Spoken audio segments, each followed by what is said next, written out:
കാറ്റത്തെ കിളിക്കൂട്ടിലെ upcoming എപ്പിസോഡിലേക്ക് എല്ലാവർക്കും സ്വാഗതം.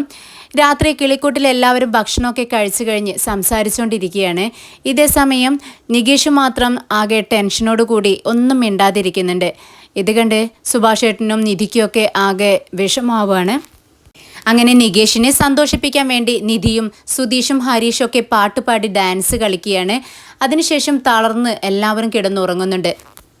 സുധീഷ് ഹാളിൽ കിടന്ന ചെയറിൽ കിടന്ന് ഉറങ്ങിപ്പോയി. എന്നാൽ നിധിയാണെങ്കിൽ അവിടെ കിടന്നിരുന്ന് സെറ്റിയിൽ കിടന്നുറങ്ങുകയാണ്. പെട്ടെന്ന് സുധീഷ് അങ്ങ് എഴുന്നേൽക്കുന്നുണ്ട്. സെറ്റിയിൽ ചുരുണ്ടുകൂടി കിടക്കുന്ന നിധിയെ കണ്ട് സുധീഷ് റൂമിൽ കയറി അവിടെ ഉണ്ടായിരുന്നൊരു ഫാൻ എടുത്തുകൊണ്ട് വന്ന് നിധിയുടെ അരികിൽ വെക്കുന്നുണ്ട്. അതിനുശേഷം നിധിയുടെ റൂമിൽ കയറി അവളുടെ ഒരു പില്ലോയും ഒരു പുതപ്പും എടുത്തുകൊണ്ട് വന്ന് അവളെ പുതപ്പിക്കുന്നുണ്ട്. പില്ലോ ശരിക്ക് വെച്ചു കൊടുത്ത് അവളെ ഇങ്ങനെ നോക്കി നിൽക്കുകയാണ്. അതിനുശേഷം നിധിക്കരികിൽ താഴെ ഒരു പാ വിരിച്ച് സുധീഷ് കിടക്കുന്നുണ്ട്. എന്നാൽ നോട്ടം മുഴുവനും നിധിയുടെ മുഖത്തേക്ക് തന്നെയാണ്. അങ്ങനെ നിധിയെ നോക്കിക്കിടന്ന് അവൻ ഉറങ്ങിപ്പോകുന്നുണ്ട്. പിറ്റേന്ന് രാവിലെ നിധി അലക്കിയ തുണികളെല്ലാം അയലിൽ വിരിച്ചിടുവാണ്. ഇതേ സമയം നികേഷ് അങ്ങോട്ടേക്ക് വരുന്നുണ്ട്. നിധി അവൻ്റെ മുഖത്തേക്കൊന്ന് നോക്കുന്നുണ്ട്. വീണ്ടും താൻ ചെയ്യുന്ന ജോലിയിൽ തന്നെ തുടർന്നുകൊണ്ടിരിക്കുകയാണ്. അപ്പോൾ നികേഷ് പറയുന്നുണ്ട്, ഏട്ടത്തി എനിക്കൊരു കാര്യം പറയാനുണ്ട്, എനിക്കൊരു തെറ്റ് പറ്റി, സോറി ഏട്ടത്തി. ഓഹോ, നിനക്ക് തെറ്റ് പറ്റിയതാണെന്ന് നിനക്ക് മനസ്സിലായല്ലേ? ഇത് കേട്ടത് നികേഷ് പറയുന്നുണ്ട്, അതെ എനിക്ക് തെറ്റ് പറ്റിയതാണ്. ഞാൻ അങ്ങനെ ഏട്ടത്തിയോട് സംസാരിക്കാൻ പാടില്ലായിരുന്നു. അപ്പോഴത്തെ ഒരു ദേഷ്യം കൊണ്ട് ഞാൻ പറഞ്ഞു പോയതാണ്, സോറി. ഇത് കേട്ടത് നിധി പറയുന്നുണ്ട്, ഒരു സോറി കൊണ്ടൊന്നും ഇത് തീരില്ല. ഇത് കേട്ടത് നികേഷ് ചോദിക്കുന്നുണ്ട്, ഇനി ഞാൻ എന്താ വേണ്ടത്? ഏട്ടത്തിയുടെ പിണക്കം മാറാൻ ഞാൻ എന്താ ചെയ്യേണ്ടത്? ഇത് കേട്ടത് നിധി പറയുന്നുണ്ട്, എൻ്റെ പിണക്കം മാറണമെങ്കിൽ ഒരാഴ്ച നീ എന്നോട് സംസാരിക്കാൻ പാടില്ല. ഏട്ടത്തി അങ്ങനെ പറയരുത്, എനിക്കതിന് കഴിയില്ല. നീ ഇത്ര നേരം എന്നോട് മിണ്ടാതിരുന്നില്ലേ, അതുകൊണ്ട് ഞാൻ നിനക്ക് തരുന്നൊരു പണിഷ്മെൻ്റാണ്. നീ ഒരാഴ്ചത്തേക്ക് എന്നോട് മിണ്ടാതിരിക്കേ, ഞാൻ നിന്നോടും മിണ്ടത്തില്ല എന്നും പറഞ്ഞുകൊണ്ട് നിധി ജോലിയൊക്കെ ചെയ്തുകൊണ്ടിരിക്കുകയാണ്. അപ്പോൾ നികേഷിന് അത് സഹിക്കാൻ കഴിയുന്നില്ല. നിധി ഇങ്ങനെ പറഞ്ഞതും നികേഷ് മാറി നിന്ന് കരയുന്നുണ്ട്. ഇത് നിധി ശ്രദ്ധിക്കുന്നുണ്ട്. പെട്ടെന്ന് അവൻ്റെ അടുത്തേക്ക് ചെല്ലുകയാണ്. അവൻ്റെ കയ്യിൽ പിടിച്ചുകൊണ്ട് നിധി ചോദിക്കുന്നുണ്ട്, ഇത് നികേഷ് നീ കരയുവാണോ? എന്തിനാ കരയുന്നത്? അതിന് മാത്രം ഇവിടെ ഒന്നും ഉണ്ടായില്ലല്ലോ. അങ്ങനെ അവർ സംസാരിച്ചുകൊണ്ടിരിക്കുന്ന സമയത്താണ് സുഭാഷ് ഏട്ടൻ അങ്ങോട്ടേക്ക് വരുന്നത്. സുഭാഷ് ഏട്ടൻ അവർ രണ്ടുപേരും സംസാരിച്ച് നിൽക്കുന്നത് കാണുന്നുണ്ട്. പെട്ടെന്ന് അകത്ത് ചെന്ന് ഹരീഷിനെയും സുധീഷിനെയും വിളിച്ചുകൊണ്ട് വന്ന് ഈ കാഴ്ച കാണിച്ചു കൊടുക്കുവാണ്. എന്നാൽ നിധിയും നികേഷും ഇത് കാണുന്നില്ല. നിധിയാണെങ്കിൽ നികേഷിനെ സമാധാനിപ്പിച്ചുകൊണ്ടിരിക്കുകയാണ്. അവൻ്റെ കണ്ണുനീരൊക്കെ തുടച്ചു കൊടുക്കുന്നുണ്ട്. നിധി പറയുന്നുണ്ട്, നികേഷ് നമ്മളൊരു കുടുംബമാണ്. സ്നേഹത്തോടെ കഴിയുന്ന സ്ഥലത്ത് മാത്രമേ ഇതുപോലെ വഴക്കൊക്കെ ഉണ്ടാവൂ. നമ്മളെല്ലാവരും ഒരുമിച്ച് താമസിക്കുമ്പോൾ പല വിധം തർക്കങ്ങളൊക്കെ ഉണ്ടാവും. അങ്ങോട്ടും ഇങ്ങോട്ടും പിണക്കങ്ങളും ഉണ്ടാവും. പക്ഷേ അത് പെട്ടെന്ന് തീർക്കണം. സന്തോഷമുള്ള സ്ഥലത്ത് മാത്രമേ വഴക്കും ഉണ്ടാവത്തുള്ളൂ. നീ അതൊന്നും കാര്യമാക്കണ്ട. ദേ സന്തോഷമായിട്ടിരിക്കെ, ചിരിക്കെന്ന് പറഞ്ഞ് അവനെ ഇക്കിളിയിടുന്നുണ്ട്. രണ്ടുപേരും ചിരിക്കുന്നത് കണ്ട് സുഭാഷ് ഏട്ടനും സന്തോഷമാവാണ്. അങ്ങനെ സുഭാഷ് ഏട്ടനും സുധീഷും ഹരീഷൊക്കെ അകത്തേക്ക് കയറി വരുന്നുണ്ട്. സുഭാഷ് ഏട്ടൻ കരഞ്ഞുകൊണ്ട് പറയുന്നുണ്ട്, നമ്മുടെ നിധി നമ്മുടെ വീട്ടിലേക്ക് വന്നതിന് ശേഷമാണ് ഇത്രയ്ക്കും നമ്മുടെ വീട്ടിലൊക്കെ സന്തോഷം ഉണ്ടായത്. എന്തായാലും നികേഷിൻ്റെ അമ്മ പോയപ്പോൾ എനിക്ക് കുറച്ച് സങ്കടം ഉണ്ടായിരുന്നത് ശരിയാണ്. പക്ഷേ നമ്മുടെ നിധി ഉണ്ടല്ലോ വീട്ടിലെന്ന് വിചാരിച്ച് ഞാൻ സന്തോഷിച്ചു, സമാധാനിച്ചു. മുൻജന്മത്തിൽ നിധി നമ്മുടെ അമ്മയായിരുന്നിരിക്കാം എന്നിങ്ങനെ പറഞ്ഞതും സുധീഷിന് ദേഷ്യം വരികയാണ്. ദേഷ്യത്തോടെ ചേട്ടൻ്റെ മുഖത്തേക്ക് നോക്കുന്നുണ്ട്. വീണ്ടും സുധീഷ് ചോദിക്കുന്നുണ്ട്, എന്താ ചേട്ടൻ പറഞ്ഞത്? അല്ല, മുൻജന്മത്തിൽ നമ്മുടെ നിധി നമ്മുടെ അമ്മയായിരുന്നിരിക്കാം എന്ന് പറഞ്ഞതും സുധീഷിന് ദേഷ്യം കൊണ്ട് ഇങ്ങനെ വിറയൽ വരികയാണ്. എന്താ പറഞ്ഞത്? വീണ്ടും വീണ്ടും ഇത് തന്നെ ആവർത്തിച്ചുകൊണ്ട് പറയുകയാണോ? അവളെൻ്റെ ഭാര്യയാണ്, അവളെൻ്റെ വൈഫാണ്. സുഭാഷ് ഏട്ടൻ അത് മനസ്സിലാക്കണം. പിന്നെ ഇതൊന്നും അവളെ കേൾപ്പിച്ച് പറയല്ലേ സുഭാഷ് ഏട്ടാ, പ്ലീസ്. അപ്പോഴേക്കും നികേഷ് നിധി അങ്ങോട്ടേക്ക് വരുന്നുണ്ട്. സുഭാഷ് ഏട്ടൻ നടന്ന സംഭവങ്ങളൊക്കെ പറയാൻ വേണ്ടി തുടങ്ങുമ്പോഴേക്കും സുധീഷ് ചേട്ടൻ്റെ കാലിലൊരു ചവിട്ടങ്ങ് കൊടുക്കുന്നുണ്ട്. അത് കണ്ടതും സുഭാഷ് ഏട്ടൻ ഒന്നും മിണ്ടുന്നില്ല. അല്ല, എന്താ പറയാൻ തുടങ്ങിയത് നിധി വീണ്ടും ചോദിക്കുകയാണ്. അപ്പോൾ ഹരീഷ് പറയുന്നുണ്ട്, അല്ല ഇന്നത്തെ കിച്ചണിലെ ജോലികളെല്ലാം സുധീഷ് ഏട്ടൻ ചെയ്തോളാം എന്ന് പറഞ്ഞു. ഇത് കേട്ടതും സുധീഷ് ചോദിക്കുന്നുണ്ട്, അതെപ്പോഴാണ് ഞാൻ പറഞ്ഞത്? ഇപ്പോഴല്ലേ നമ്മൾ സംസാരിച്ചുകൊണ്ടിരുന്നതെന്ന് ഹരീഷ് പറയുകയാണ്. ഇത് കേട്ടതും നിധിക്ക് സന്തോഷമാവുന്നുണ്ട്. ശരി, ചേട്ടൻ്റെ കാല് വയ്യാതിരുന്നതല്ലേ, അപ്പോൾ നമുക്ക് എല്ലാവർക്കും കൂടി അന്നത്തേതുപോലെ കിച്ചണിൽ കയറി ജോലി ചെയ്യാം. എന്താ എല്ലാവരും ഓക്കെ അല്ലേ എന്ന് ചോദിക്കുമ്പോൾ ശരി എന്ന് എല്ലാവരും പറയുന്നുണ്ട്. പെട്ടെന്ന് തന്നെ എല്ലാവരും കൂടെ കിച്ചണിലെ ജോലികളൊക്കെ തീർത്ത് നിധി ഓഫീസിലേക്ക് സ്കൂട്ടിയിൽ പോയിക്കൊണ്ടിരിക്കുകയാണ്. അപ്പോഴാണ് വഴിയിൽ വെച്ച് നികേഷിൻ്റെ അമ്മ ഒരു വീട്ടിൽ നിന്നും ഇറങ്ങി വരുന്നത് നിധി കാണുന്നത്. നിധി വണ്ടി നിർത്തി അവരെ വിളിക്കുന്നുണ്ട്. തിരിഞ്ഞു നോക്കി നിധിയാണെന്ന് കണ്ടതും അവർ ഓടി രക്ഷപ്പെടാനായിട്ട് നോക്കുകയാണ്. എന്നാൽ നിധി പിറകെ ഓടി അവരുടെ കയ്യിൽ കയറി പിടിക്കുന്നുണ്ട്. നിൽക്കവിടെ, എങ്ങോട്ടേക്കാണ് ഓടുന്നത്? ഇത് കേട്ട് അവർ ചോദിക്കുന്നുണ്ട്, അല്ല നീ എന്തിനാ എൻ്റെ പിറകെ വരുന്നത്? നിൻ്റെ വീട്ടിലെ പണമൊന്നും ഞാൻ കൊണ്ടുപോയില്ലല്ലോ, പിന്നെ എന്തിനാ എന്നെ ശല്യം ചെയ്യുന്നത്? ഇത് കേട്ട് നിധി പറയുന്നുണ്ട്, നിങ്ങൾ എന്തിനാ ഞങ്ങളുടെ വീട്ടിലേക്ക് വന്നത്? നികേഷിൻ്റെ അമ്മ തന്നെയല്ലേ നിങ്ങളെന്ന് ചോദിക്കുമ്പോൾ നീ വീണ്ടും വീണ്ടും ഇത് തന്നെ ആവർത്തിച്ചുകൊണ്ടിരിക്കണ്ട, ഞാൻ അവൻ്റെ അമ്മ തന്നെയാണ്, അതിലൊരു സംശയം വേണ്ടാന്ന് പറയാണ്. ഇത് കേട്ടത് നിധി ചോദിക്കുന്നുണ്ട്, പിന്നെ നിങ്ങൾ ഞങ്ങളുടെ വീട്ടിലേക്ക് വന്നത് നികേഷിനോടുള്ള സ്നേഹം കൊണ്ട് തന്നെയല്ലേ, അതോ വേറെ എന്തെങ്കിലും ലക്ഷ്യത്തോടെയാണോ? അന്ന് നിങ്ങളോടൊപ്പം കണ്ട പുരുഷൻ അത് നിങ്ങളുടെ ആരാ എന്ന് ചോദിക്കുമ്പോൾ അവർ പറയുന്നുണ്ട്, അതെൻ്റെ ഭർത്താവാണ്. പണത്തിന് വേണ്ടി തന്നെയാണ് ഞാൻ നിൻ്റെ വീട്ടിലേക്ക് വന്നത്. പക്ഷേ അവിടെ എത്തി എൻ്റെ മകനെ കണ്ടപ്പോൾ അവനോട് എനിക്ക് സ്നേഹം തോന്നി എന്നുള്ളത് ശരി തന്നെയാണ്. പക്ഷേ ലക്ഷ്യം പണം തന്നെയായിരുന്നു. നീ വിചാരിക്കുന്നത് പോലെയല്ല, ഞങ്ങൾക്ക് ഒരുപാട് കഷ്ടപ്പാടുണ്ട്, ഒരുപാട് കടങ്ങളൊക്കെ ഉണ്ട്, അതെല്ലാം തീർക്കണം.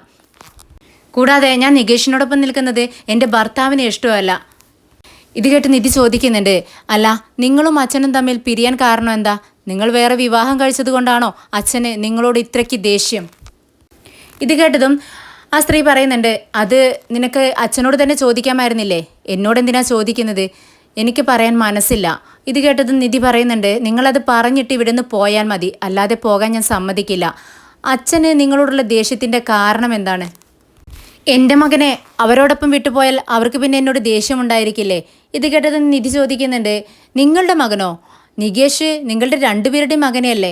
ഇത് കേട്ട് അവർ പറയുന്നുണ്ട്, അല്ല, നികേഷ് എൻ്റെ മാത്രം മകനാണ്, അവരുടെ മകനല്ല. ഇത് കേട്ടത് നിധി ആകെ ഞെട്ടുന്നുണ്ട്. വീണ്ടും അവരോട് ചോദിക്കുന്നുണ്ട്, അല്ല നിങ്ങൾ സത്യം പറ, ഞങ്ങളുടെ അച്ഛൻ്റെ മകൻ തന്നെയല്ലേ നികേഷ് എന്ന് ചോദിക്കുമ്പോൾ അവർ ദേഷ്യത്തോടെ പറയുന്നുണ്ട്, നിനക്കെന്താ കുട്ടി എത്ര പറഞ്ഞാലും മനസ്സിലാവാത്തത്? അവൻ എൻ്റെ മകനാണ്, നിന്റെ അച്ഛൻ ഭാസ്കരൻ്റെ മകനല്ല നികേഷ്. അപ്പോൾ പിന്നെ അവൻ്റെ അച്ഛൻ ആരാണെന്ന് ചോദിക്കുകയാണ്. ഇത് കേട്ടതും അവർക്ക് ദേഷ്യം വരുവാണ്. പെട്ടെന്ന് അവർക്കൊരു കോള് വരുന്നുണ്ട്. അത് കണ്ട് ഞാൻ പോവാണെന്നും പറഞ്ഞ് പോവാനായിട്ട് ശ്രമിക്കുമ്പോൾ പെട്ടെന്ന് അവരുടെ കയ്യിൽ പിടിച്ചുകൊണ്ട് ബലമായി അവിടെ പിടിച്ചു നിർത്തുകയാണ്. എന്നിട്ട് വീണ്ടും ചോദിക്കുന്നുണ്ട് നിധി, എനിക്കറിയണം, നിങ്ങളിത് പറഞ്ഞിട്ട് പോയാൽ മതി, നികേഷിൻ്റെ അച്ഛൻ ആരാ? നിങ്ങൾ ആദ്യമേ വീട്ടിൽ വന്നപ്പോൾ നിങ്ങളൊരു ഫ്രോഡാണെന്ന് എനിക്ക് തോന്നി തുടങ്ങിയിരുന്നു. പക്ഷേ നികേഷിൻ്റെ അമ്മയാണല്ലോ എന്ന് വിചാരിച്ചാണ് ഞാൻ മിണ്ടാതിരുന്നത്. നിങ്ങൾ വീട്ടിൽ നിന്നും ഇറങ്ങിപ്പോയപ്പോൾ എല്ലാവരും ഒരുപാട് വിഷമിച്ചു. ഇപ്പോൾ അതിലേറെ വിഷമമാണല്ലോ നിങ്ങൾ എനിക്ക് തന്നിരിക്കുന്നത്. എനിക്കറിയണം നികേഷിൻ്റെ അച്ഛൻ ആരാണ്. ഇത് കേട്ടതും അവർ പറയുന്നുണ്ട്, എനിക്ക് പറയാനുള്ളതെല്ലാം ഞാൻ നിന്നോട് പറഞ്ഞു കഴിഞ്ഞു, എനിക്കൊന്നും പറയാനില്ല. ഇനി നിനക്ക് എന്തെങ്കിലും അറിയാനുണ്ടെങ്കിൽ നീ ഭാസ്കരനോട് ചോദിക്കുക എന്നും പറഞ്ഞുകൊണ്ട് അവർ അവിടെ നിന്നും പോവാണ്. നിധി നേരെ വീട്ടിലേക്ക് വരുന്നുണ്ട്. പുറത്തൊരു വണ്ടിയുടെ സൗണ്ട് കേട്ടതും സുഭാഷേട്ടൻ നികേഷിനോട് ചോദിക്കുന്നുണ്ട്, ആരാ?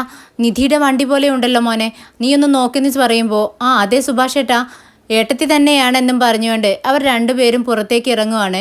സുഭാഷേട്ടൻ ചോദിക്കുന്നുണ്ട്, എന്താ മോളെ നീ പോയില്ലേ? കുറച്ച് പണിയുണ്ട് സുഭാഷേട്ടാ, അത് തീർത്തിട്ട് പോകാമെന്ന് കരുതി. എന്നിട്ട് നിധി വേറെ അച്ഛൻ്റെ അടുത്തേക്ക് ചെല്ലുകയാണ്. അച്ഛാ, എനിക്ക് നിങ്ങളോട് അല്പം സംസാരിക്കാനുണ്ടെന്ന് നിധി പറയുമ്പോൾ, അതിനെന്താ, നീ സംസാരിച്ചോ, ഞാൻ കേട്ടോളാം എന്ന് അച്ഛൻ പറയുന്നുണ്ട്. ഇവിടെ നിന്നല്ല സംസാരിക്കാനുള്ളത്, നമുക്ക് പുറത്ത് പോകാമെന്ന് പറയുമ്പോൾ, പുറത്തോ? എന്താ സംസാരിക്കാനുള്ളത്? എവിടെ പോകണമെന്നാണ് നീ പറയുന്നതെന്ന് അച്ഛൻ ചോദിക്കുകയാണ്. അപ്പോൾ നിധി പറയുന്നുണ്ട്, എന്നോടൊപ്പം വാ, ഞാൻ പറയാം. ഇല്ല, ഞാൻ വരില്ല എന്ന് വാശി പിടിക്കുകയാണ് അച്ഛൻ. പെട്ടെന്ന് നിധി അച്ഛൻ്റെ കയ്യിൽ പിടിച്ച് വലിക്കുകയാണ്. എഴുന്നേൽക്ക്, ഞാൻ വിളിച്ചാൽ വരില്ലേ? എനിക്ക് നിങ്ങളോട് സംസാരിക്കണമെന്ന് പറഞ്ഞില്ലേ? ഇത് കേട്ടതും സുഭാഷേട്ടൻ ഇറങ്ങി വരുന്നുണ്ട്. എന്താ മോളെ, വല്ല പ്രശ്നമുണ്ടോ? പറ, എനിക്കാകെ ടെൻഷനായല്ലോ. ഇത് കേട്ട് നിധി പറയുന്നുണ്ട്, ഇല്ല സുഭാഷേട്ടാ, പ്രശ്നമൊന്നുമില്ല, ഞാൻ വന്നിട്ട് പറയാം, എനിക്ക് അച്ഛനോട് കുറച്ച് സംസാരിക്കാനുണ്ട്, ഞങ്ങൾ പോയിട്ട് വരാമെന്നും പറഞ്ഞുകൊണ്ട് വണ്ടിയിൽ കയറുവാണ് നിധി. അച്ഛാ, ബാക്കിൽ കയറെന്ന് പറയുമ്പോൾ എങ്ങോട്ടാ പോകുന്നതെന്ന് വീണ്ടും ചോദിക്കുകയാണ്. പെട്ടെന്ന് ദേഷ്യത്തിൽ ഉച്ചത്തിൽ നിധി പറയുന്നുണ്ട്, കയറാനല്ലേ പറഞ്ഞത്? നിധിയുടെ ദേഷ്യം കണ്ട് അച്ഛൻ ഞെട്ടുന്നുണ്ട്. നീ എന്തിനാ ഇങ്ങനെ ദേഷ്യപ്പെടുന്നത്? ഞാൻ വരുമല്ലേ എന്നും ചോദിച്ചുകൊണ്ട് വണ്ടിയുടെ പിറകിൽ കയറിയിരിക്കുകയാണ്. വണ്ടിയിലിരുന്നു കൊണ്ട് അച്ഛൻ ചോദിക്കുന്നുണ്ട്, മോളെ നീ എങ്ങോട്ടാണ് എന്നെ കൊണ്ടുപോകുന്നത്? അച്ഛൻ മിണ്ടാതിരിക്കേ, എനിക്ക് കുറച്ച് സംസാരിക്കാനുണ്ടെന്ന് പറഞ്ഞില്ലേ, ഒഴിഞ്ഞ സ്ഥലത്ത് വല്ലതും പോവാം. അപ്പോൾ അച്ഛൻ ചോദിക്കുന്നുണ്ട്, ഒഴിഞ്ഞ സ്ഥലത്തോ? നീ എന്താ മോളെ ഉദ്ദേശിക്കുന്നത്? അപ്പോഴേക്കും നിധി ദൂരെ ഒരു അമ്പലം കാണുന്നുണ്ട്. ആ ശരി, അതാ അച്ഛാ അമ്പലം കാണും, നമുക്ക് അവിടെ നിന്ന് സംസാരിക്കാം എന്നും പറഞ്ഞുകൊണ്ട് ആ അമ്പലത്തിനടുത്ത് കൊണ്ട് ചെന്ന് നിർത്തുകയാണ് വണ്ടി. വണ്ടിയിൽ നിന്ന് ഇറങ്ങിയതും അച്ഛൻ പറയുന്നുണ്ട്, ദേ ഒരേ ഒരു കാര്യത്തെക്കുറിച്ച് മാത്രം നീ എന്നോടൊന്നും ചോദിക്കരുത്, ഞാനൊന്നും പറയില്ല. ഇത് കേട്ടത് നിധി ചോദിക്കുന്നുണ്ട്, നികേഷിൻ്റെ അമ്മയെക്കുറിച്ച് ചോദിക്കാൻ പാടില്ല എന്നല്ലേ അച്ഛൻ ഉദ്ദേശിച്ചത്? അതെ, നീ അത് തന്നെയായിരിക്കും ചോദിക്കാൻ പോകുന്നത്, എനിക്കറിയാം.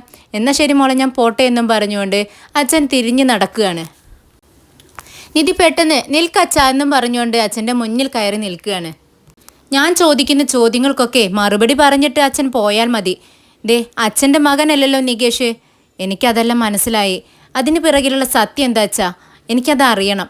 ഇത് കേട്ടതും അച്ഛനൊന്ന് ഞെട്ടുന്നുണ്ട്. ദേ നീ ആവശ്യമില്ലാത്ത ചോദ്യങ്ങളൊക്കെ ചോദിച്ചിട്ട് എൻ്റെ പിറകെ വരുന്നത് എന്തിനാ മോളെ? എനിക്കറിയണം അച്ഛാ, എല്ലാ കാര്യങ്ങളും എനിക്കറിയണം. ഞാൻ ആ വീട്ടിലല്ലേ താമസിക്കുന്നത്. അവിടെയുള്ളവരെ എല്ലാവരും ഞാൻ ഒത്തിരി ഇഷ്ടപ്പെടുന്നുണ്ട്. അവിടെ ഒരുപാട് പ്രശ്നങ്ങളുണ്ടെന്ന് എനിക്കറിയാം. അതെല്ലാം തീരണമെങ്കിൽ എല്ലാവരുടെയും പിറകിലുള്ള ഈ സത്യങ്ങളുണ്ടല്ലോ, അതെല്ലാം തെളിയണം. ഇതെല്ലാം അറിഞ്ഞിട്ട് നിനക്കെന്താ? ഇതൊന്നും അറിയാഞ്ഞിട്ട് എൻ്റെ തല ഇങ്ങനെ പെരുക്കുന്നുണ്ട് അച്ഛാ. അതുകൊണ്ടാണ് ഞാൻ സത്യം അറിയാൻ വേണ്ടി ശ്രമിക്കുന്നത്. ഇത് കേട്ടത് അച്ഛൻ പറയുന്നുണ്ട്, ദേ ആവശ്യമില്ലാത്ത കാര്യങ്ങളൊക്കെ തലയിൽ വെച്ചുകൊണ്ട് നടന്നാലേ ഇങ്ങനെ തല പെരുക്കും. നീ മിണ്ടാതെ പോകാൻ നോക്കെന്നും പറഞ്ഞുകൊണ്ട് അച്ഛൻ വീണ്ടും പോകാനായിട്ട് ശ്രമിക്കുകയാണ്. പക്ഷെ നിധി സമ്മതിക്കുന്നില്ല, അവൾ നിർബന്ധിക്കുന്നുണ്ട് സത്യങ്ങളെല്ലാം തുറന്നു പറയാൻ വേണ്ടി. അച്ഛൻ പേടിക്കണ്ട, അച്ഛൻ സത്യങ്ങൾ എന്നോട് തുറന്നു പറഞ്ഞാൽ ഞാനത് ആരോടും പറയില്ല. ദേ ഞാൻ തന്നെ പ്രോമിസ് എന്നും പറഞ്ഞുകൊണ്ട് അവൾ തലയിൽ കൈവച്ച് സത്യം ചെയ്യാണ്. അങ്ങനെ അച്ഛൻ കഥ പറഞ്ഞു തുടങ്ങുകയാണ്. ആദ്യം നീ മനസ്സിലാക്കേണ്ടത്, അവൾ എൻ്റെ ഭാര്യയല്ല, ഞാൻ അവളെ വിവാഹം കഴിച്ചിട്ടില്ല മോളെ. ഞാൻ ആദ്യം ലോറി ഡ്രൈവറായിരുന്നു. ഒരുപാട് സ്ഥലങ്ങളിൽ ദൂരം വഴിക്കൊക്കെ ഞാൻ ലോഡുമായിട്ട് പോവും. ഗുജറാത്ത്, ഹരിയാന, ബീഹാർ, അങ്ങനെ എല്ലാ സ്ഥലങ്ങളിലും ലോഡുമായി പോയി കഴിഞ്ഞാൽ തിരിച്ചു വരാൻ കുറേ ദിവസമെടുക്കും. ബീഹാർ, ഗുജറാത്ത് അങ്ങനെയുള്ള സ്ഥലങ്ങളിലൊക്കെയാണ് ഞാൻ പോകുന്നത്. അവിടെ നാട്ടിലെ ഭക്ഷണം കിട്ടാൻ വളരെ ബുദ്ധിമുട്ടാണ്. അതുകൊണ്ട് അവിടെ താമസിക്കാനൊരു സ്ഥലം, ഭക്ഷണം കഴിക്കാനൊരു സ്ഥലം, അങ്ങനെ ഞാൻ സെറ്റപ്പാക്കി എടുത്തിട്ടുണ്ട്. അങ്ങനെ 2-3 വർഷമായിട്ട് പരിചയമുള്ളതാണ് ഇവരെയും ഇവരുടെ ഭർത്താവിനെയും. ഇവരുടെ ഹോട്ടലിൽ നിന്നാണ് ഞാൻ ഭക്ഷണം കഴിച്ചിരുന്നത്. ഇവർ ഭാര്യയും ഭർത്താവും ഒരു ഹോട്ടൽ നടത്തിക്കൊണ്ടിരിക്കുകയായിരുന്നു. അപ്പോൾ ഈ നികേഷ് ചെറിയ കുട്ടിയാണ്. അങ്ങനെ അവിടെ നിന്ന് ഭക്ഷണമൊക്കെ കഴിച്ച് പതിവ് പോലെ ഞാൻ പോന്നു. പിന്നീട് കുറച്ച് നാളുകൾ കഴിഞ്ഞ് വീണ്ടും അവിടെ ചെന്ന സമയത്താണ് അവരുടെ ഭർത്താവ് മരിച്ചു എന്ന് ഞാൻ അറിഞ്ഞത്. അപ്പോൾ എനിക്കൊരുപാട് വിഷമമായി. അങ്ങനെ അവരെ സമാധാനിപ്പിച്ച് ഞാൻ അങ്ങനെ പോന്നു. പിന്നീട് ഒരു വട്ടം ചെന്നപ്പോൾ അവരാകെ വിഷമിച്ചിരിക്കുകയാണ്. അവളുടെ ഇപ്പോഴത്തെ ഭർത്താവുണ്ടല്ലോ, അവൻ അവളെ ശല്യം ചെയ്യുമായിരുന്നു, അവനെ വിവാഹം കഴിക്കാൻ പറഞ്ഞിട്ട്. പക്ഷേ ഇവൾക്ക് അവനെ ഇഷ്ടമുണ്ടായിരുന്നില്ല. അങ്ങനെ എന്നെ കണ്ടപ്പോൾ ചോദിച്ചു, എന്നെ നാട്ടിലേക്ക് എവിടേക്കെങ്കിലും കൊണ്ടുപോകാമോ, എന്നെ രക്ഷിക്കണമെന്ന്. ഈ കുഞ്ഞിനെയും വെച്ച് നിൽക്കുമല്ലേ, എനിക്ക് അവളെ കണ്ടപ്പോൾ പാവം തോന്നി. അങ്ങനെ ഞാൻ നാട്ടിലേക്ക് കൂട്ടിക്കൊണ്ടു വന്നു. പെട്ടെന്ന് നിധി ചോദിക്കുന്നുണ്ട്, അപ്പോൾ അച്ഛൻ അവരെ വിവാഹം കഴിച്ചിട്ടില്ലേ? എന്താ മോളെ ഈ പറയുന്നത്? ഞാൻ എന്തിനാ അവരെ വിവാഹം കഴിക്കണം? അവർക്ക് ആരുമില്ല എന്നും പറഞ്ഞുകൊണ്ട് എന്നോട് സങ്കടം പറഞ്ഞപ്പോൾ ആ കുഞ്ഞിൻ്റെ മുഖത്തേക്ക് നോക്കിയപ്പോൾ എനിക്ക് ഒരു പാവം തോന്നി. അതുകൊണ്ട് നാട്ടിലേക്ക് കൂട്ടിക്കൊണ്ടു വന്നു. എവിടെയും പോവാനില്ലെന്ന് പറഞ്ഞപ്പോൾ വീട്ടിൽ കയറ്റി താമസിപ്പിച്ചു. നാട്ടുകാരതിനെ വല്ലതൊക്കെ പറഞ്ഞുണ്ടാക്കി. ഞാനതൊന്നും കാര്യമാക്കിയില്ല, നീയും കാര്യമാക്കണ്ട എന്ന് ഞാൻ അവളോട് പറഞ്ഞു. അങ്ങനെ നമ്മുടെ വീട്ടിൽ അവൾ താമസം തുടങ്ങിയത്. അവളിവിടെ വീട്ടിൽ വന്നതിന് ശേഷം സുഭാഷും ഹരീഷും സുധീഷും ഒക്കെ അവളുമായിട്ട് നല്ലോണം ഇണങ്ങി. പിന്നീട് എന്താ വെച്ചാൽ സംഭവിച്ചതെന്ന് നിധി ചോദിക്കുകയാണ്. എന്ത് സംഭവിക്കാൻ? അവളെ ഭീഷണിപ്പെടുത്തിയിരുന്ന അവളുടെ ഇപ്പുറത്തെ ഭർത്താവുണ്ടല്ലോ, അവൻ എങ്ങനെയൊക്കെയോ അഡ്രസ്സൊക്കെ തേടി പിടിച്ച് ഇവിടെ നാട്ടിലെത്തി. അവനോടൊപ്പം പോവുകയും ചെയ്തു. അവൾക്ക് ആ കുഞ്ഞിനെയും കൊണ്ടുപോകാമായിരുന്നു, പക്ഷേ കുഞ്ഞിനെ ഇവിടെ ആക്കിയിട്ടാണ് അവൾ പോയത്. നിധിക്കിതൊന്നും വിശ്വസിക്കാൻ കഴിയുന്നില്ല. നിധി വീണ്ടും ചോദിക്കുകയാണ്, അപ്പോൾ അച്ഛനും ആ സ്ത്രീക്കും ഒരു ബന്ധവും ഇല്ലേ? ഇത് കേട്ടതും അച്ഛൻ പറയുന്നുണ്ട്, എന്താ മോളെ ഇത് വീണ്ടും വീണ്ടും ഇതെന്നെ ചോദിച്ചുകൊണ്ടിരിക്കുന്നത്? ഞാൻ നിന്നോട് എത്ര ക്ലിയർ ആയിട്ടാണ് പറയുന്നത്, ഞാനും അവരും തമ്മിൽ ഒരു ബന്ധവുമില്ല, ഞാൻ അവരെ വിവാഹം കഴിച്ചിട്ടുമില്ല. നികേഷ് എൻ്റെ മകനുമല്ല. പക്ഷേ അവൻ എനിക്ക് എൻ്റെ മറ്റുള്ള മക്കളെ പോലെ തന്നെയാണ്, എൻ്റെ മകനെ പോലെ തന്നെ. ഞാൻ വേറിട്ട് കണ്ടിട്ടില്ല. സ്വന്തം മകനല്ലാഞ്ഞിട്ടും നികേഷിനെ സ്വന്തം മകനെ പോലെ സ്നേഹിക്കുന്ന അച്ഛനെക്കുറിച്ച് ആലോചിച്ച് നിധിയുടെ കണ്ണിൽ നിന്നും കണ്ണുനീര് വരുന്നുണ്ട്. അപ്പോൾ അച്ഛനും അവരും തമ്മിൽ ഒരു ബന്ധവുമില്ല അല്ലേ അച്ഛാ? അച്ഛൻ അവരെ സഹായിക്കാൻ വേണ്ടിയാണ് ഇവിടെ കൊണ്ടുവന്നത്. എന്നിട്ട് കുഞ്ഞിനെ നിങ്ങളുടെ അടുത്താക്കി അവർ രക്ഷപ്പെട്ടു അല്ലേ? എന്നിട്ടും നികേഷ് അച്ഛനെ വെറുക്കുമല്ലേ? എന്തൊക്കെയാ അച്ഛനെ പറയുന്നത്? അതിൽ അച്ഛന് സങ്കടമില്ലേ എന്ന് ചോദിക്കുമ്പോൾ അച്ഛൻ പറയുന്നുണ്ട്, മോളെ എനിക്ക് വിഷമമില്ലാഞ്ഞിട്ടല്ല, പക്ഷേ എന്ത് ചെയ്യാനാ? അച്ഛൻ അവനോട് പറഞ്ഞൂടെ ഈ കാര്യങ്ങളൊക്കെ? വീട്ടിൽ ആർക്കും അറിയില്ലല്ലോ. അമ്മ വേറെയാണെന്ന് ഇപ്പോൾ അടുത്തല്ലേ അവൻ അറിയുന്നത്. അച്ഛനും ആയിരുന്നില്ല എന്ന് പറയുമ്പോൾ അച്ഛനോട് അവന് ഒരുപാട് സ്നേഹം തോന്നില്ലേ എന്ന് ചോദിക്കുകയാണ് നിധി. ഇത് കേട്ടതെന്ന് അച്ഛൻ പറയുന്നുണ്ട്, നീ എന്ത് പൊട്ടത്തരാ മോളെ ഈ പറയുന്നത്? അങ്ങനെ അച്ഛൻ ഞാനല്ല, നിൻ്റെ അച്ഛൻ മരിച്ചു പോയെന്ന് കേട്ടാലേ അവനാകെ വിഷമിച്ചു പോവില്ലേ? അവനാകെ തകർന്നു പോവും. ഇപ്പോൾ ദേഷ്യപ്പെടാനും വെറുക്കാനെങ്കിലും ഒരച്ഛനായിട്ട് ഞാനുണ്ട് അവനക്ക്. അവൻ വെറുക്കട്ടെ, അതിലെനിക്ക് ഒരു വിഷമവും ഇല്ല. അന്ന് അവൻ എൻ്റെ അടുത്ത് വരുമ്പോൾ വളരെ ചെറിയ കുഞ്ഞായിരുന്നു. അവൻ്റെ അമ്മയെ വിട്ട് പോയപ്പോൾ കുറച്ച് ദിവസമൊക്കെ വിഷമം ഉണ്ടായിരുന്നു. അതിനുശേഷം ഇവരുമായിട്ടൊക്കെ അവൻ ഇണങ്ങാൻ തുടങ്ങി, ചേട്ടനെ പോലെ കാണാൻ തുടങ്ങി, എന്നെ അച്ഛനായിട്ടും കണ്ടു തുടങ്ങി. ഞാൻ വരുമ്പോഴേക്കും എൻ്റെ അടുത്തേക്ക് ഓടി വരും, എൻ്റെ കയ്യിൽ തൂങ്ങി പിടിക്കും. അങ്ങനെ ഞാൻ അവനെൻ്റെ മകനായിട്ട് വളർത്തിയതാ. എന്നിട്ടിപ്പോൾ അങ്ങനെയെല്ലാം അവനോട് പറയാൻ പറ്റുമോ? ഇല്ല, എനിക്കതിന് സാധിക്കില്ല. അച്ഛൻ തല താഴ്ത്തിയിരിക്കുകയാണ്. ഇത് കണ്ട് നിധിക്ക് സങ്കടം വന്ന് അവൾ കരയുന്നുണ്ട്. പെട്ടെന്ന് അച്ഛൻ്റെ അടുത്തേക്ക് നീങ്ങിയിരുന്ന് അച്ഛൻ്റെ കയ്യിൽ പിടിച്ചുകൊണ്ട് കരയുവാണ്. ഇത് കണ്ട് അച്ഛൻ ചോദിക്കുന്നുണ്ട്, മോളെ ഇതിനു വേണ്ടിയാണോ നീ ഇങ്ങോട്ടേക്ക് വന്നത്? നീ കണ്ണു തുടക്കി എന്തിനാ ഇങ്ങനെ കരയുന്നത്? നിനക്ക് തനിയെ വീട്ടിലേക്ക് പോകാൻ അറിയോ? എങ്കിൽ വേഗം വീട്ടിലേക്ക് ചെല്ലെന്ന് പറയുന്നുണ്ട്. എന്നാൽ നിധി പറയുന്നുണ്ട്, അച്ഛൻ്റെ മനസ്സ് വലുതാണ്, അത് കാണാൻ ഞങ്ങൾക്ക് കഴിഞ്ഞില്ല. അച്ഛൻ എത്ര വലിയ മനുഷ്യനാണെന്ന് അറിയാമോ? ആർക്കും ഇങ്ങനെയൊന്നും ചെയ്യാൻ കഴിയില്ല. എത്ര നല്ല കാര്യമാണ് അച്ഛൻ ചെയ്തു വെച്ചിരിക്കുന്നത്. പക്ഷേ ഞങ്ങളെല്ലാവരും അച്ഛനെ തെറ്റിദ്ധരിച്ചിട്ടുണ്ട്. ഇപ്പോഴാ അച്ഛനെ എനിക്ക് ശരിക്കും മനസ്സിലായതെന്നും പറഞ്ഞുകൊണ്ട് അച്ഛൻ്റെ കൈകളിൽ തലോടിക്കൊണ്ട് അവൾ കരയുന്നുണ്ട്. അച്ഛനാണെങ്കിൽ നിധി കരയുന്നത് സഹിക്കാൻ കഴിയുന്നില്ല. പെട്ടെന്ന് പറയുന്നുണ്ട്, മോളെ നീ വീട്ടിലേക്ക് പോ, ഞാൻ നിന്നോടൊപ്പം വരുന്നില്ല. നീ ശരിക്കും വണ്ടി ഓടിക്കുന്നില്ല, സ്പീഡ് കുറച്ചും സ്പീഡ് കൂട്ടിയും ഓടിച്ചുകൊണ്ടിരിക്കുകയല്ലേ, അതൊന്നും ശരിയല്ല. അതുകൊണ്ട് ഞാൻ നടന്നു വന്നോളാം, മോളം പെട്ടെന്ന് എഴുന്നേറ്റ് വീട്ടിൽ പോകാൻ നോക്കെന്നും പറഞ്ഞുകൊണ്ട് അച്ഛൻ ഇവിടെ നിന്നും ഇറങ്ങി പോകുന്നുണ്ട്. അച്ഛൻ പോകുന്ന വഴിയെ നിധി നോക്കി നിൽക്കുകയാണ്. അച്ഛൻ പെട്ടെന്ന് തിരിഞ്ഞ് നിധിയെ അടുത്തേക്ക് വിളിക്കുകയാണ്. നിധി ഓടി ചെല്ലുന്നുണ്ട്. എന്താ അച്ഛാ എന്ന് ചോദിക്കുമ്പോൾ, നീ ഞാൻ പറഞ്ഞ കാര്യങ്ങളൊന്നും നികേഷിനോട് പറയരുത്. ഇപ്പോഴെങ്ങനെയാണോ ഇരിക്കുന്നത് അതുപോലെ തന്നെ തുടർന്നും ഉണ്ടാവണം. ഞാൻ പറഞ്ഞത് നിനക്ക് മനസ്സിലായോ എന്ന് ചോദിക്കുകയാണ്. ശരി അച്ഛാ, ഞാൻ പറയില്ല എന്ന് നിധി പറയുന്നുണ്ട്. അച്ഛന് അവിടെ നിന്നും പോവുകയാണ്. പോകുമ്പോൾ നിധി അതിങ്ങനെ നോക്കി സങ്കടത്തോടു കൂടി കരഞ്ഞുകൊണ്ട് നോക്കി നിൽക്കുകയാണ്. അച്ഛൻ പോയി കഴിഞ്ഞ് നിധി തിരിഞ്ഞു നോക്കിയതും സുഭാഷേട്ടനെ കാണുന്നുണ്ട്. സുഭാഷേട്ടൻ അമ്പലത്തിനകത്ത് നിന്നും ഇറങ്ങി വരുവാണ്. നിധിക്ക് വിശ്വസിക്കാൻ കഴിയുന്നില്ല. സുഭാഷേട്ടൻ ഇവിടെ ഉണ്ടായിരുന്നോ എന്ന് ചോദിക്കുമ്പോൾ, ആ ഉണ്ടായിരുന്നു. എപ്പോൾ വന്നു എന്ന് ചോദിക്കുകയാണ്. ഞാൻ കുറച്ച് സമയമായി എന്ന് പറയുന്നുണ്ട്. അങ്ങനെ നിധി കണ്ണുകളൊക്കെ തുടച്ച് സുഭാഷേട്ടൻ്റെ അടുത്തിരിക്കുകയാണ്. സുഭാഷേട്ടനാണെങ്കിൽ ആകെ തളർന്നിരിക്കുന്നുണ്ട്. നിധി ചോദിക്കുന്നുണ്ട്, സുഭാഷേട്ടാ ഈ സത്യങ്ങളെല്ലാം സുഭാഷേട്ടന് അറിയാമായിരുന്നോ? ഇത് കേട്ട് സുഭാഷേട്ടൻ പറയുന്നുണ്ട്, ആ എനിക്കറിയാമായിരുന്നു പല കാര്യങ്ങളും. പക്ഷേ അച്ഛൻ ഇഷ്ടപ്പെട്ടിട്ടാണ് അവരെ വീട്ടിലേക്ക് കൂട്ടിക്കൊണ്ടുവന്നതെന്നാണ് ഞാൻ ചിന്തിച്ചിരുന്നത്. പക്ഷേ അത് സത്യമല്ലെന്ന് അച്ഛനിപ്പോൾ തുറന്നു പറഞ്ഞപ്പോഴാണ് ഞാൻ മനസ്സിലാക്കിയത്. ഇത് കേട്ടത് നിധി കരയുന്നുണ്ട്. സുഭാഷേട്ടാ, അപ്പോൾ നിങ്ങളുടെ അനിയനല്ല എന്ന് മനസ്സിലാക്കിയിട്ടും നിങ്ങളെല്ലാവരും എത്രമാത്രം നികേഷിനെ സ്നേഹിക്കുന്നുണ്ട്. നിങ്ങളെക്കാൾ ഉപരി സുഭാഷേട്ടൻ ഈ സത്യങ്ങളൊന്നും സുധീഷിനെയും ഹരീഷിനെയൊന്നും അറിയിച്ചിട്ടില്ലേ എന്ന് ചോദിക്കുമ്പോൾ സുഭാഷേട്ടൻ പറയുന്നുണ്ട്, ഇല്ല മോളെ, ഞാൻ ആരോടും പറഞ്ഞിട്ടില്ല. അവൻ ഞങ്ങളുടെ അനിയൻ തന്നെയാണ്. ഞാൻ അങ്ങനെ കണ്ടിട്ടുള്ളൂ. അച്ഛൻ ഞാനും ഈ സത്യങ്ങളൊന്നും ആരോടും പറഞ്ഞിട്ടില്ല, ഇനി പറയുകയല്ല. അവൻ അച്ഛനില്ലെങ്കിലും അമ്മയില്ലെങ്കിലും ഞങ്ങളുണ്ട്. നിങ്ങളൊക്കെ എത്ര വലിയ മനസ്സുള്ളവരാ. ഞാൻ ചിന്തിച്ചിരുന്നത് എൻ്റെ വീട്ടുകാരാണ് ഏറ്റവും വലിയവരെന്നാ. പക്ഷേ അതിനേക്കാളൊക്കെ എത്രയോ വലിയ മനസ്സുള്ളവരാണ് നിങ്ങളെന്ന് എനിക്ക് മനസ്സിലായി. എനിക്ക് അതിശയം തോന്നുന്നു. ഒരാളെ ഇങ്ങനെയൊക്കെ സ്നേഹിക്കാൻ കഴിയുമോ? അതോ സ്വന്തമല്ലെന്നറിഞ്ഞിട്ടും? അച്ഛനും പറഞ്ഞത് എന്താണെന്ന് അറിയാവോ? അച്ഛനെ അവൻ എന്ത് വേണമെങ്കിലും പറഞ്ഞോട്ടേന്ന്, എന്നാലും സത്യങ്ങളൊന്നും തുറന്നു പറയില്ലെന്ന് പറഞ്ഞിട്ടുണ്ട്. നികേഷ് അച്ഛൻ എത്രമാത്രം വഴക്ക് പറയുന്നു, അടിക്കാൻ വരെ ഓങ്ങിയിട്ടുണ്ട്. എന്നിട്ടും അച്ഛൻ അവനോട് ഒട്ടും ദേഷ്യമില്ല. ഞാനൊരു കാര്യം ചോദിക്കട്ടെ സുഭാഷേട്ടാ, സുഭാഷേട്ടൻ്റെ അമ്മയെ അച്ഛൻ കൊന്നു എന്ന് പറയുന്നുണ്ടല്ലോ, ഈ നാട്ടുകാരൊക്കെ, അത് സത്യമാണോ? ഇത് കേട്ടത് സുഭാഷേട്ടൻ പറയുന്നുണ്ട്, എനിക്കറിയില്ല മോളെ. ഞാൻ അന്നേരമൊക്കെ ചെറിയ കുട്ടിയായിരുന്നില്ലേ, എനിക്കൊന്നും അറിയില്ലായിരുന്നു. ഒരു ദിവസം പോലീസ് വന്നു അച്ഛനെ കൂട്ടിക്കൊണ്ടുപോയി. അതിനുശേഷം ഞാനും കുട്ടികളും തനിച്ചായി. ഞാൻ അവളെ വളർത്തിയത്. അത്രമാത്രം എനിക്കറിയൂ. അതിനെക്കുറിച്ച് പിന്നീടൊന്നും ഞാൻ അച്ഛനോട് ചോദിച്ചിട്ടില്ല. അച്ഛനൊന്നും പറഞ്ഞിട്ടുമില്ല. മോളിതൊന്നും ആരോടും പറയരുത്. ഞാനും എന്നെ കൊന്നാലും ഞാൻ മരിച്ചാലും ഇതൊന്നും ആരോടും പറയില്ല. മോളും അത് തന്നെ ചെയ്യണം. ഹരീഷും സുധീഷ് പോലും അറിയാൻ പാടില്ല. ശരിയെന്ന് പറഞ്ഞുകൊണ്ട് നിധി സുഭാഷ് ഏട്ടൻ്റെ തോളിൽ ചാഞ്ഞു കിടന്ന് കരയുവാണ്. അവൾക്ക് സങ്കടം സഹിക്കാൻ കഴിയുന്നില്ല. എന്താന്ന് വെച്ചാൽ നികേഷ് സ്വന്തം അനിയനോ അച്ഛൻ്റെ മകനോ അല്ല എന്നറിഞ്ഞിട്ടും അവരെ ഇത്രമാത്രം സ്നേഹിക്കുന്ന ഒരു കുടുംബത്തിലാണല്ലോ താൻ ജീവിക്കുന്നത് എന്നറിഞ്ഞുകൊണ്ട് ആലോചിക്കുമ്പോൾ നിധിക്ക് ഒരുപാട് സന്തോഷവും തോന്നുന്നുണ്ട്. അതുകൊണ്ട് തന്നെ അവൾ കരഞ്ഞുകൊണ്ടിരിക്കുകയാണ്.